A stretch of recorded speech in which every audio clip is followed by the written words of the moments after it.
Hey, welcome everybody to a new Glazer Group video. Today with me is Miss Rachel Evans from Novaschool Sunland. Rachel, welcome. Thank you so much for having me.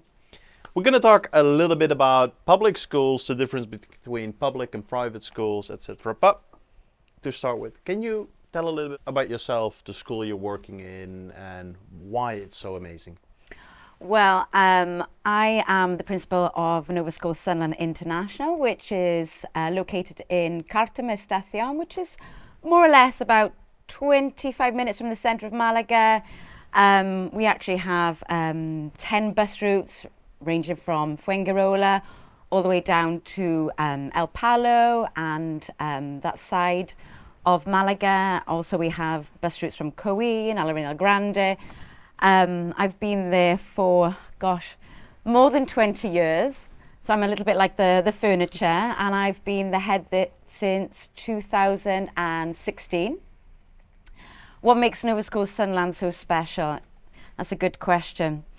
I think it's the spirit of the school, that the fact that it's a school that's located in the countryside. And what you will find with a lot of the schools, international schools, is that they will tend to be located in inner cities. Mm-hmm. And so with that, you have obviously limited space, whereas in Novaschool Sunland, the campus is enormous.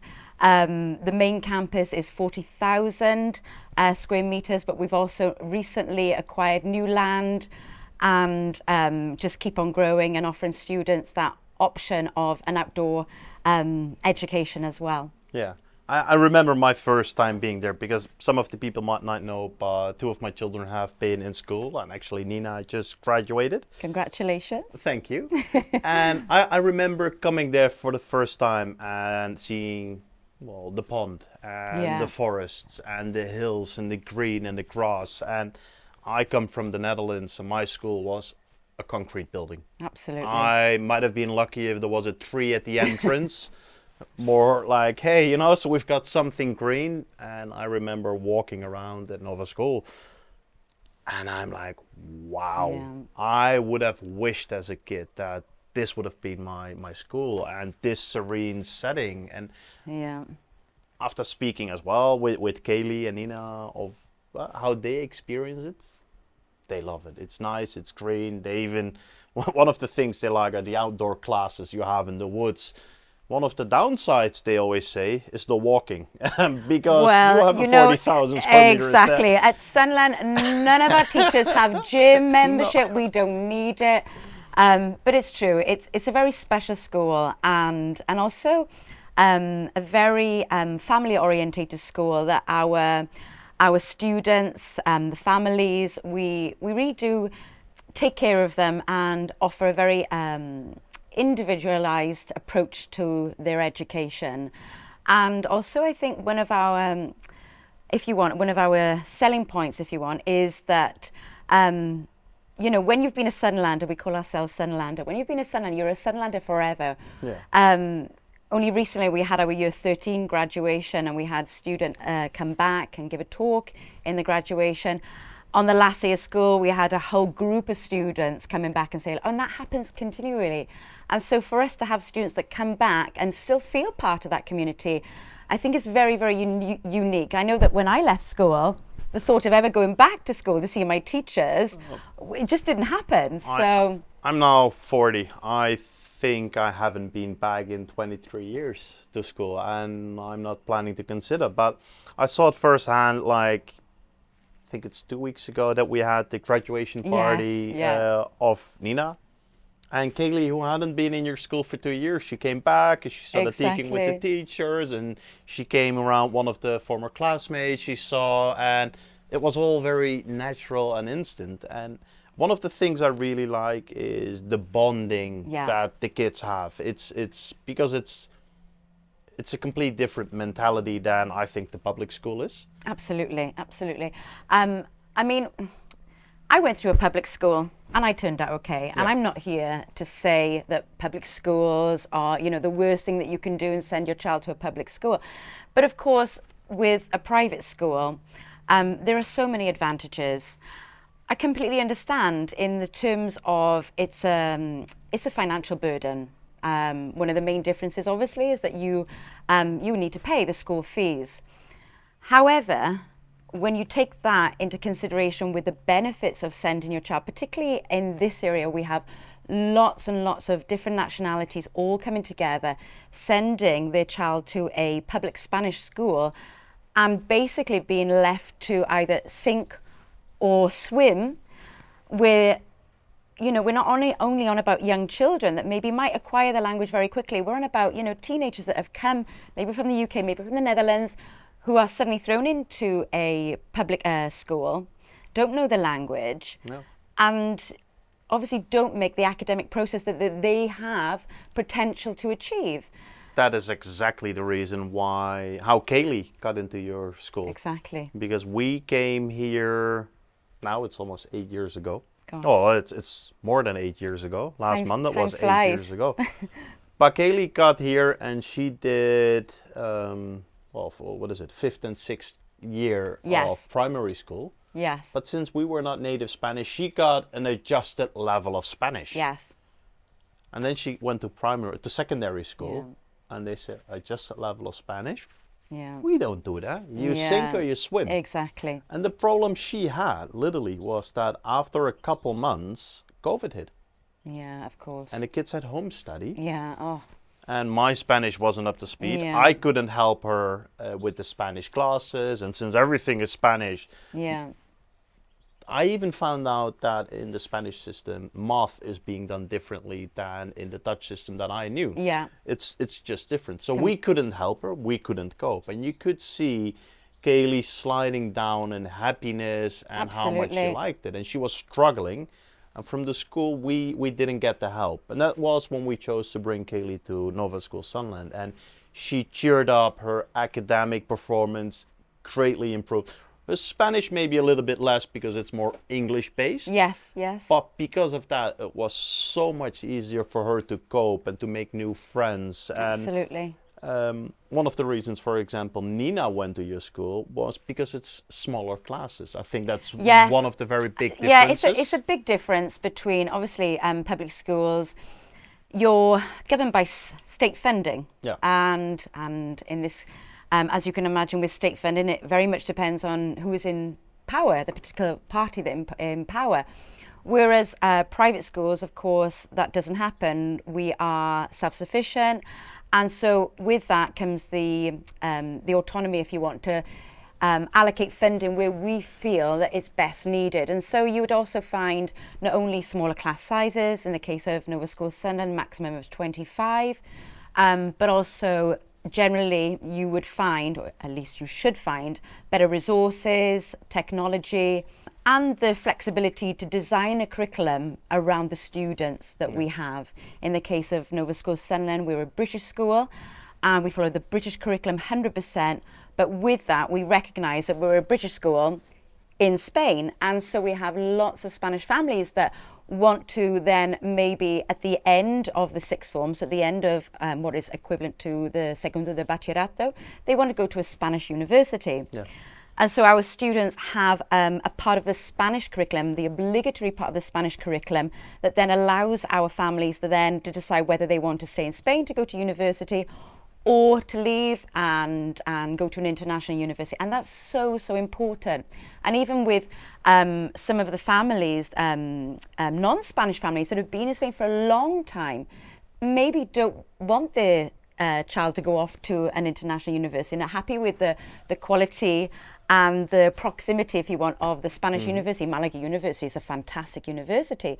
And so it's quite remarkable that it's not only our Spanish students that study the obligatory part of the Spanish curriculum, but also students that have that level of Spanish that are, potentially can go off to university in Spain and be successful, also study what we call our BB program and apply for Spanish universities as well, and are very successful. And now you just said one of the things that I always find quite interesting. You have, of course, a very big international community at your school, because it's easy, it's fluent, it's high quality, etc. But you also said that you've got a lot of Spanish families. Yes. How is the mix, for example, in your school between Spanish families, international families? How is that? Okay, so Approximately, we're about 70% now Spanish. Wow. And yeah, 70% Spanish, and the rest then you'll find obviously a great percentage would be British. We'll have a lot of Dutch families, German, American. We've had in the past Canadian families. I think actually we've just recently enrolled another 2 Canadian families. We have a lot of Asian families as well. It really is a plethora of international students. But again, we all have one thing in common, and that is the identity of being in a British school, and that ethos that goes with being in a British school. It's really, really important that our students feel that. And talking now about that, the British school, the divide between 70% Spanish, 30% expat. What is the big key advantage they experience from Novaschool Sunland or any other private school compared to the public Spanish system? What is the biggest key thing that you would point at, say, that is why you go for it? I would say one of the big aspects would be the resources and the personalized approach. We have an obligation, if you want. Our clientele are our parents and our families. And so, in a public school, you might be lucky to have maybe one meeting with a parent during the academic year. We are always open to meeting with parents. We have a very personalized approach. We also have a fantastic SEND department, which is our special educational needs and disabilities department. And of course, more and more you'll see students, and again, this is quite a knock-on effect from COVID. A lot of students now, particularly some of the older students, you can see that whether it be pastoral issues, self-esteem, or general special education needs, they're catered for a lot better in a private school than in a public school. Hey, and now I have, from my own experience, both of my oldest daughters, they went first to Spanish secondary school, both switched over to Novaschool Sunland. Is that difficult to do, or is it, for example, difficult as well to switch back to go, say, from Novaschool Sunland back to Spanish school or any other? How does that work in Spain? Okay, well, I mean, you can do it. It depends on the age. So in terms of primary, we have an admissions process, and children that come from a Spanish school that want to come to Novaschool Sunland, normally we would require them to do an English entry examination. Sometimes if it's borderline, we will go away and say, okay, well, we're going to give you X amount of time to improve the level of English. And this is all in writing, so the family, it's like a contract. We need you to improve your level of English. And it wouldn't be working in our favour if we accepted students who don't have access to the curriculum because they don't speak the language. We are, we're an international school, but my heart is in education. And if I feel that I'm not going to be doing justice to that child's education, then I'm not going to accept them because it's another child on a seat in a classroom. That has never been our philosophy. Unfortunately, it's very, very difficult sometimes to say no to families. But there have been some really happy endings where we've said, not right now to families. They've gone away, maybe come back in a year's time, and they've enrolled in an academy, for example, or done a very, very intensive English course, or had a native English tutor, and they've come back and I've said, yes, I can accept you now, and they've thrived at Sunland. With the older students, again, it's down to an admissions test as well. But also what I do as well is I would tend to look at across the board. So if you can see that a student may not have the level of English, but academically they have potential. So I can see that they're thriving in mathematics or thriving in humanities, then I know that student's got potential to acquire the language at a quicker rate than maybe other students. So then you looked at a bigger picture. It's the bigger picture. And it's never black and white. There's a whole series of factors to take into consideration. And it's a decision that's not made lightly. And quite often, students then that leave us and then go to a Spanish system, unfortunately, sometimes they haven't had a great experience. They want to come back to Sunland. And then we noticed the massive drop in their level of English, particularly their writing, because spoken English, if you're in an English environment, it's easy to maintain easier. that. But if you don't have the right tuition for writing in English, when they come back, we often find that they've dropped quite significantly. But it's also quite, let's say, more difficult to go from a private school back into the Spanish system, depending on which year you've been. Yes. Because I remember, for example, friends of my oldest daughter, they did the first 4 years of secondary school at Novaschool, Yes. and then went back into the Spanish The system. system. But that isn't always possible. You always need to be careful with which subjects you have Exactly. then as well. And it's a completely different system, the sixth form in a Spanish system, whereas our school, we offer A levels, which is the British educational pre-university courses, whereas you tend to focus on 3 or 4 subjects, plus the Específica, which is the Spanish part of the curriculum that I mentioned previously. Then students that leave prior to that and go into a Spanish system, they have what's known as the selectividad. We don't need to do that because we have the equivalent, which is our A levels. But the selectividad in the Spanish system is a very broad selection of subjects. Less focused. Exactly. And so it's a completely different system, and sometimes students go there and unfortunately they don't achieve their potential because they're You get more a wider knowledge, exactly, but a more basic at knowledge. a basic level. Absolutely, yes. Okay. Hey, and now one of the big things in your school I know as well is you're not only focused at being at school. I know you do a lot of trips, a lot of excursions. Nina has just been to Paris. Yes. I mean, they have been on. I think she went to Sierra Nevada to ski. This.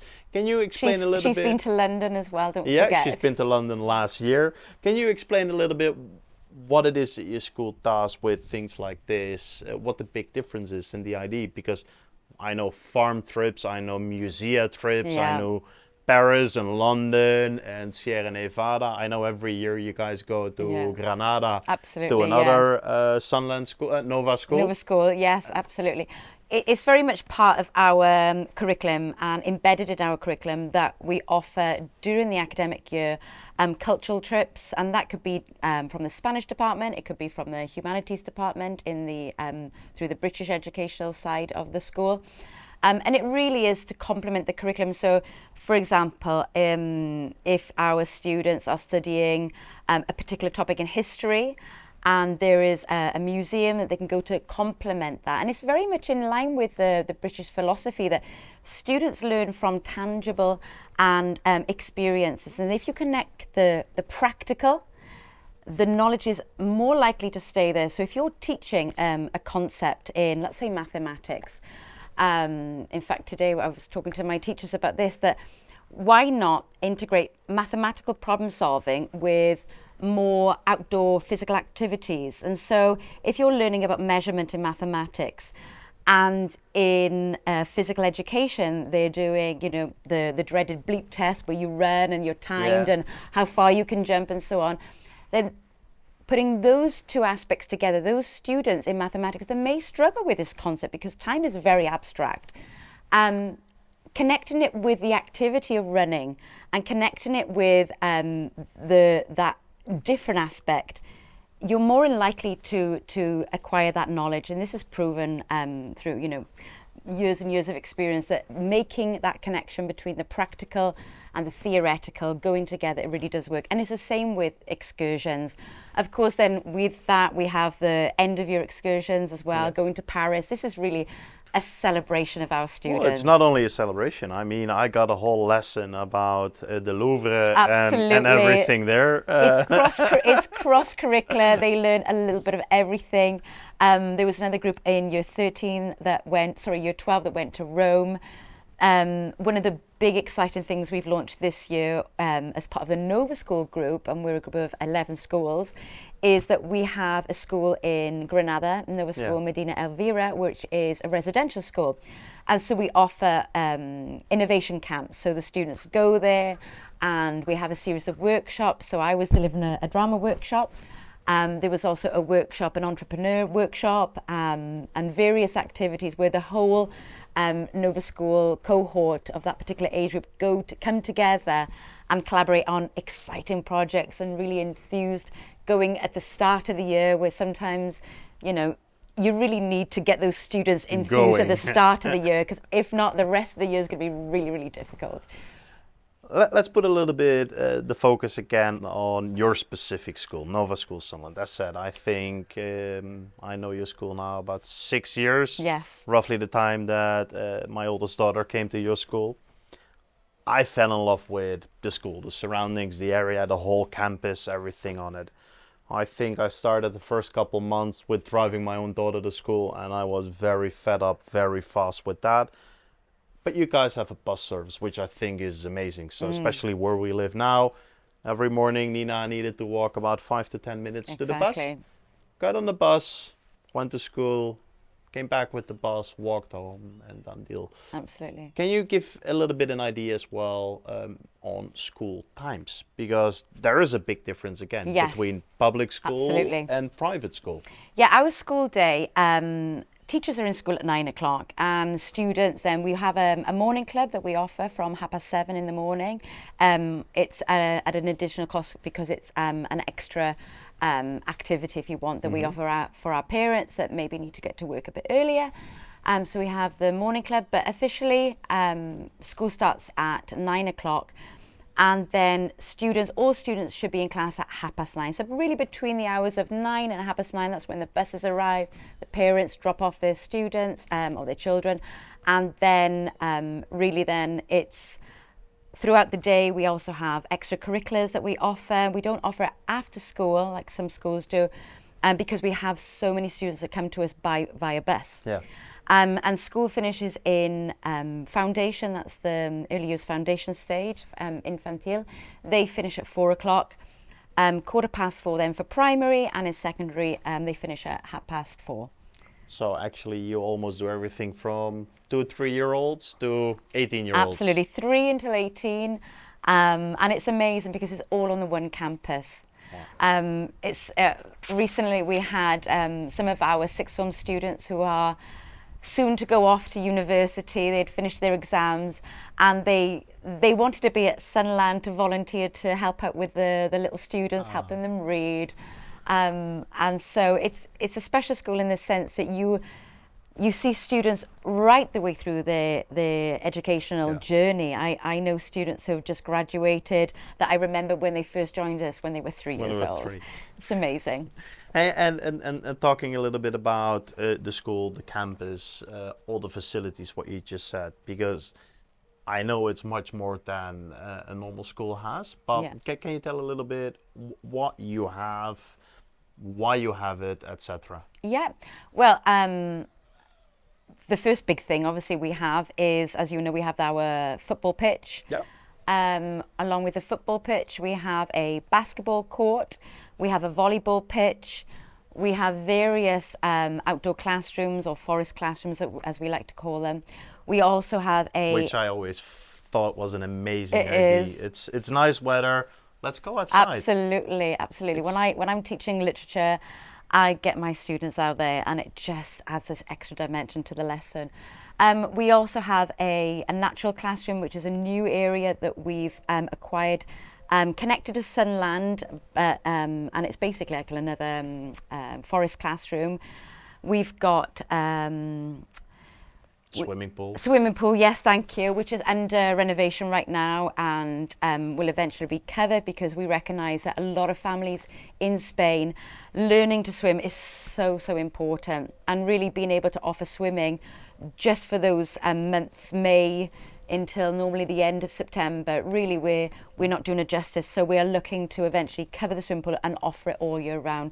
And so it's so important, you know, as a father yourself, that learning to swim, a lot of people out here have pools at home, or obviously you go to the beach often, and it's priority for us to get those kids swimming. And we also have, along what you would normally expect, we have 2 state-of-the-art ICT rooms. We have an amazing assembly hall, which we use for meetings and for our formal examinations. And really it's exciting because the school keeps growing. And I think, again, this is one of the important things of being a private school, is that we are constantly reinvesting, keep yeah. investing, and keep growing. Currently at 850, more or less. 850 students. Yes, and when I started, there was 31. And that was so in 20 years you went from 31 students to Yes, 850. it's been a long journey. And do you guys have an idea like this is the maximum we can or want to do? Well, or currently, because you we're- just keep expanding? No, it's all control. We're a NAB school. I'm an inspector for NABS, which is the National Association of British Schools in Spain. Okay, good. So another part of my job is I travel around Spain and I inspect British schools, and if they don't meet British standards, then we have to then put them onto an action plan, and worst case scenario, unfortunately, they would not be able to continue running. As a NAB school, we are authorised by the British Council, and so we have a building inspection. Our current authorisation is just over 1,000, I believe it's 1,100 students, so we're below that. But of course, the idea is that in the future we continue to grow, build new classrooms, but still maintaining that quality of education, which is pivotal, 25 students per class. Yeah, so absolutely. at one point you need to start building extra classrooms. Absolutely, yes. Yeah. Hey, and 850 children, a lot of them will probably go abroad, international universities. We have a lot of students that go to university in Europe. Lots obviously go back to the UK, but you'd be surprised a lot of the students stay in Spain. Yeah. Málaga University, Madrid, there's some amazing universities here, and fortunately our students, like I've said previously, with that dual qualification, they're able to access the both universities. In the Spanish system, to get to the best universities, it's out of a maximum of 14 points. Okay. Whereas in the British system, it's with the A levels, it's 10. And so this is why our students follow in the sixth form the subject específica that gives them that additional points.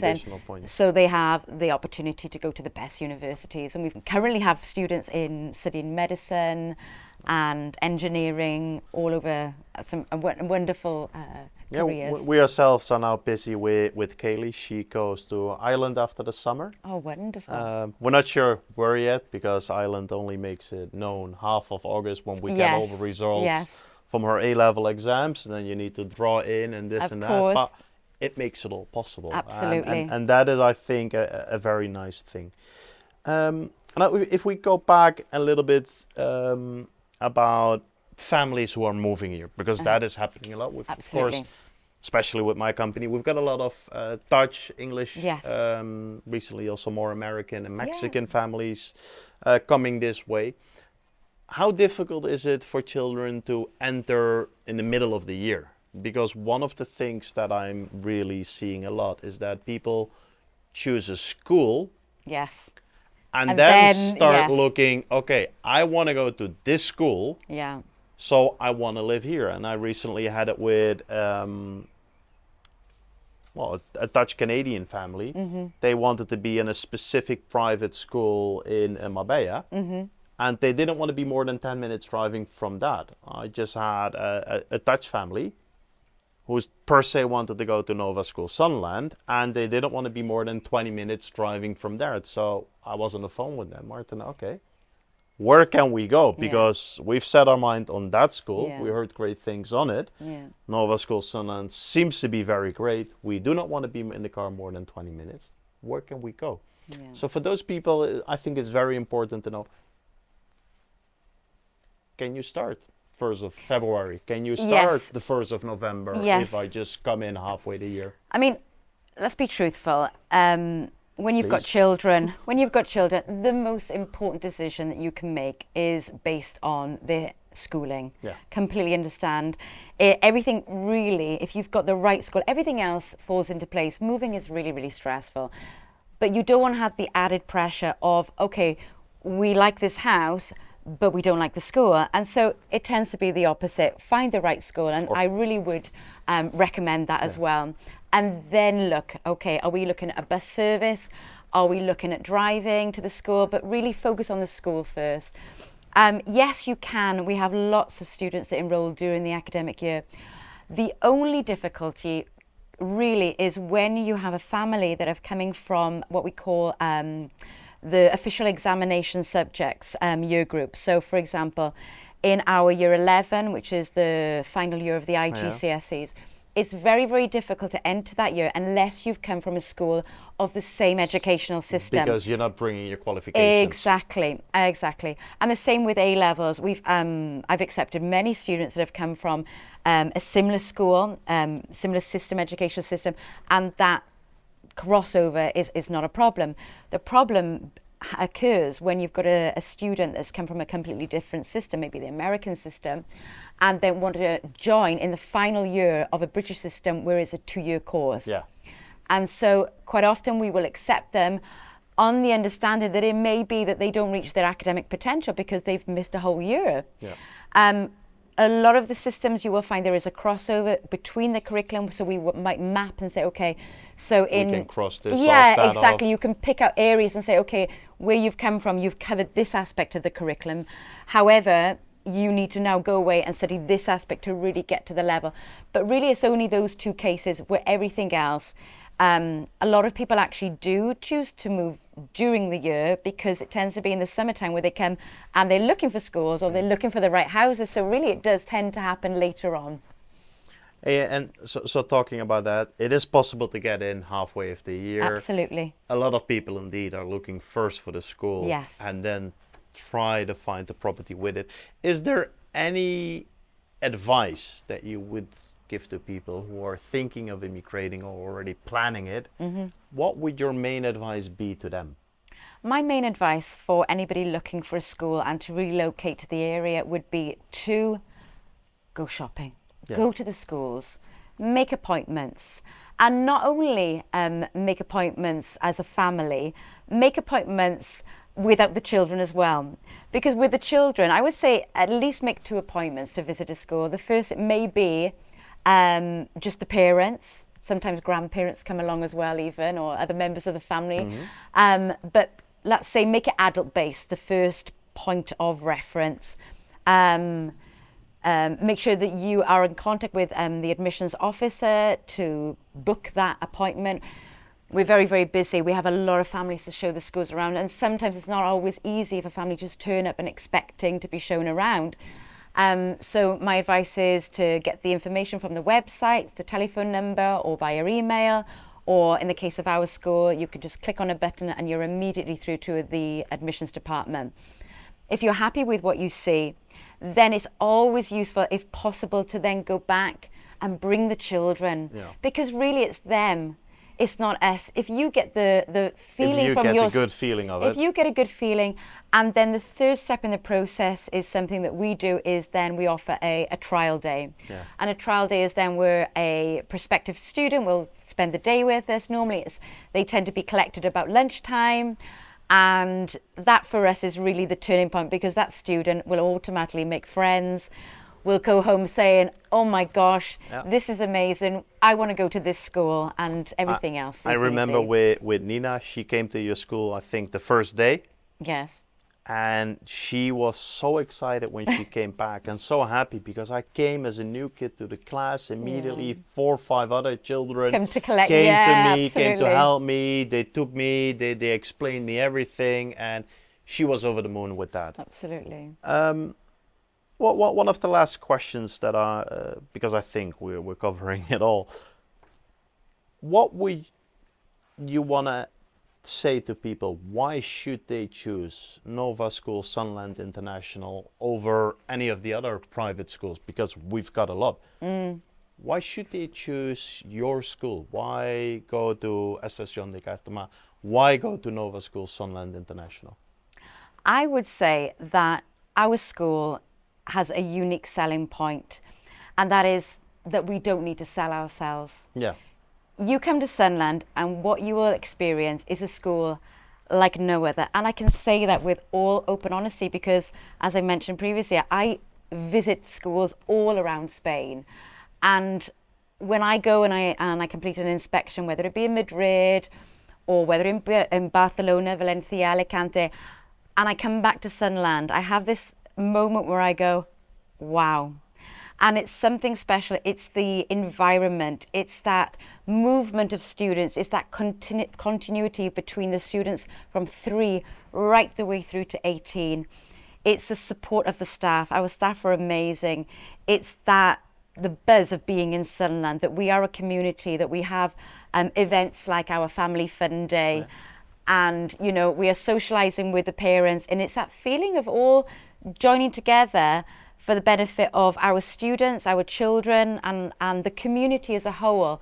I don't know anything else like it. It's special, but I think the outdoor, the environment, and the online, the feeling of being together is so important.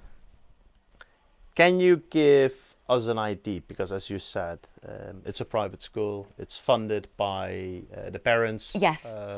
Or not funded. It's funded by the parents who pay admission fees, Yes. etc. to the kids. Can you give us an idea what the price ranges for private schools are? All of our price ranges are on the website, and what you will find is they vary. The older students obviously require more specialist teachers in different areas, more specialist resources. So it tends to be in our school, the older the students get, and there's a slight increase. But I can say that when you go onto our website, you'll see that we're very competitive. Yeah. In comparison to other schools. And it's really, really important, and again, this is good advice for parents, is look what the package is. In Novaschool Sunderland, Don't for only look at the example, price. dinners are included. You might find a lot of other schools on the Costa del Sol, you might think this is just the one-off payment, but actually, when you start looking at what you're getting, actually then on top of that, you have to pay for your dining room, you have to pay for this, you have to pay for that. Whereas at Sunderland, it's all integrated. And I mean, there are even private schools that don't have a dining hall. Exactly. Children need to bring their own lunch. Absolutely. Well, I know you guys have a warm meal every afternoon. Absolutely, and it's Mediterranean cooking. It's amazing. It's all cooked on site. We don't have caterers. We have the best chef. Yeah. And again, it's a very special moment of the day when our students come together. But it's really important that parents look at the small print and see what other schools are offering. But really, my main advice is to book that appointment and go and visit. And in the case of Sunderland, as I said, our unique selling point is that we don't need to sell our school. I did the same because before I brought my first daughter to your school, I went shopping. I went to see what did the other people have, what's the big difference. And yes, indeed, it's your estate where you are. But one of the things that for me did it, and it's something very small, but I think it says a lot about the mentality and the ethics of the school, is the attire that the children are wearing. Yes. They're not wearing a suit and ties. No. They're wearing, absolutely. I think, clothes that they feel comfortable in and they're happy with. And that's so important. Again, you'll see, you know, not mentioning other schools, but you will see other attire that is very formal. We're in the Costa del Sol. Yeah. The clothes have got to be comfortable. They've got to be formal in the sense that we have an identity with the Sunderland uniform, and it's very, very important for us. And in recent years, we've made great efforts to improve the uniform. For example, in the last 2 years, we've brought out a new PE uniform with the material, the air, it's more breathable, exactly. But also our style of uniform is very much in keeping with our campus, that we're an outdoor campus, and we want the students to feel comfortable when they're in the classroom or whether they're outside the classroom. But we're very proud of that, yes. Yeah, no, but for me it's something that very small, but that made a big impact to me. I think I want to close it off with asking you the question that I ask everybody else. Is there something else that you want to say, that you want to add, that you think that we have missed that is very important for people to know? I think a message to the people who are out there who are obviously going through the stressful journey of acquiring and starting again in a new location, whether it's from Spain here or further afield. I think it's really, really important that make decisions based as a family. Schooling is so important. And as I said, it's so important that when you find the right school, then I agree with looking at the house second, because unless you've got that balance between my kids are happy right now, so that you can deal with the stress of the delivery of your furniture from the location, you can deal with the stress of bureaucracy sometimes that they may encounter here in Spain. I've only gone through the process in the last 2 years, as you know, recently moved from the coast to inland, couldn't be happier. But it's a stressful time. Moving is stress. Moving is stressful. And so what you want to take any extra stress out, and kids can be stressful as well. So when you know that they're in the right school, that's one thing ticked off your list. And in my opinion, it's the most important thing. Yeah. Okay. Rachel, thank you very much. Point one, for having my kids and surviving them. It's been a pleasure. Thank you for being here and giving our people and all our guests such amazing information. Thank you so much. Thank you very much.